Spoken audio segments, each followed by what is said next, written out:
মই এটা কথা কওঁ, দীঘলী পুখুৰী এতিয়া গছখিনি যদি কাটি দিয়ে, সেই সৌন্দৰ্যটো ঘূৰাই পাব নাই আকৌ? সেই সৌন্দৰ্যটো কোনে ঘূৰাই পাব? নাপায়। ডোণ্ট গ' ফৰ ইট। কথাটো হ'ল আমি এইটো বিচৰা নাই। You can't do it. You can't do it. যি মন যায় তাকে কৈ থাকিলে নহ'ব নহয়। যোনে নহওক, যোনে CM নহওক, যোনেই PM নহওক, আই চেলেঞ্জ, মোৰ লগত আহক। কি ঘেণ্টা হ'ব তাত? কোনে চাব গছবিলাক? মই একো প্ৰতিবাদ নকৰোঁ, মই কথা কওঁ বছ। মোৰ কথা শুনিব লাগিব। যদি নুশুনে মই জেং কৰিম।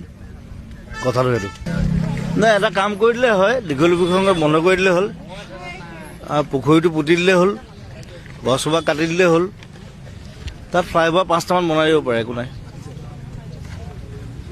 কেন you do it? It's a question. মই কালিও দিছোঁ এটা পোষ্ট।